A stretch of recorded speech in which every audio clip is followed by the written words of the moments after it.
तो जनाब कैसे हैं आप लोग? आज भी मैं आपके लिए बहुत ही ज़बरदस्त सी टिप्स एंड ट्रिक्स लेके आई हूँ।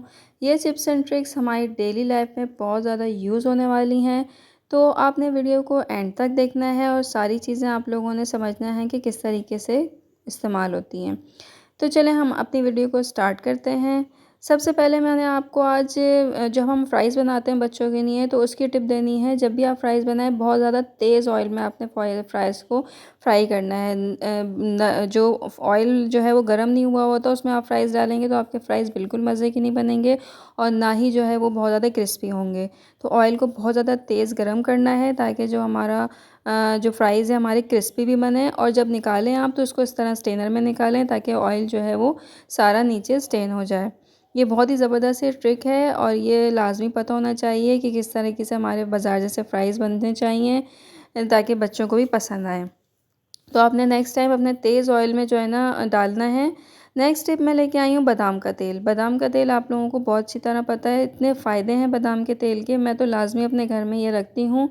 ये बालों को जो है वो स्ट्रॉन्ग करता है, स्किन को अच्छा करता है, आँखों के गिर्द जो स्याह हल्के होते हैं उनको रिमूव करता है। उसके लिए बस आपने रात को जो है इसको बादाम के तेल को जो है हल्के से इस तरीके से आपने लगाना है आँख के नीचे और लगा के जो है वो आपने सो जाना है और सुबह वॉश कर लेना है। आप देखेंगे 1 हफ़्ते के इस्तेमाल से आपके आई आई डार्क सर्कल्स रिमूव हो जाएँगे। बाल स्ट्रॉन्ग करता है, बालों में जो है लगा के इस तरीके से आपने सो जाएँ, बाल आपके बहुत ज़्यादा स्ट्रॉन्ग हो जाएँगे। तो ये एक छोटी-सी टिप थी जो मैंने आपको दी है, बादाम के तेल की। इसको लाज़मी घर में रखें। बेबी बच्चों के लिए जो है वो बेबीज़ के लिए भी बहुत ज़्यादा अच्छा है, उनकी मालिश करें इससे, बहुत ज़्यादा स्किन जो है वो स्मूथ हो जाएगी। अच्छा, यहाँ पर मैं बच्चों के लिए अपने ये बहुत ही ज़बरदस्त कैल्शियम से भरपूर जो है वो चीज़ बना रही थी। एक पाउडर है ये, इसमें मखाने हैं, बादाम है, गोंद कतीरा है और ये जो है वो मिश्री है। ये सब चीज़ें मैं पीस लेती हूँ और तकरीबन 13 से 14 साल के बच्चों से स्टार्ट करते हैं, ये छोटे बच्चों को नहीं दिया जाता।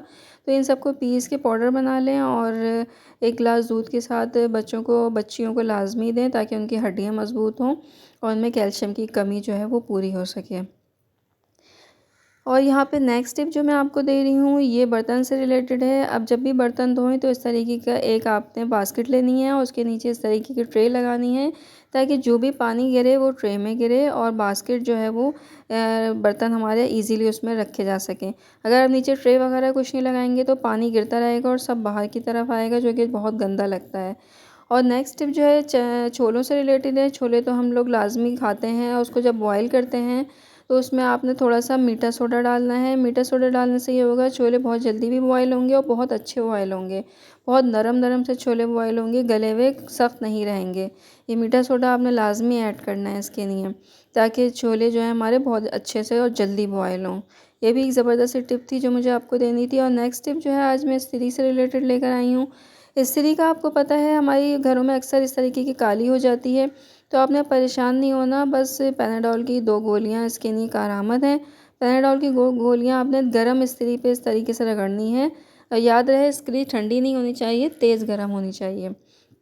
तेज़ गरम इस्त्री पे इस तरीके से हम पैनाडोल की गोली रगड़ेंगे तो पूरी इस्त्री हमारी आसानी से इस तरीके से क्लियर हो जाएगी। आप यकीन करें कुछ भी मेहनत नहीं करनी पड़ेगी और हमारी इस्त्री भी बिल्कुल नीट एंड क्लीन हो जाएगी। बस आपने ध्यान ये रखना है कि अपना हाथ जो है वो बहुत बचाना है क्योंकि इस्त्री गर्म होगी तो हो सकता है आपका हाथ वगैरह ना जल जाए। तो जनाब ये थी आज की सारी टिप्स, उम्मीद है कि आपको पसंद आई होंगी और मेरे चैनल को लाइक और सब्सक्राइब करना मत भूलें। मेरी वीडियोस को लाज़मी आगे शेयर करें ताकि जो है दूसरे भी इससे फ़ायदा उठा सकें। तो यहीं तक मेरी वीडियो थी। नेक्स्ट वीडियो में आपसे इजाज़त चाहूँगी। अपना बहुत सारा ख़्याल रखिएगा। अल्लाह हाफ़िज़।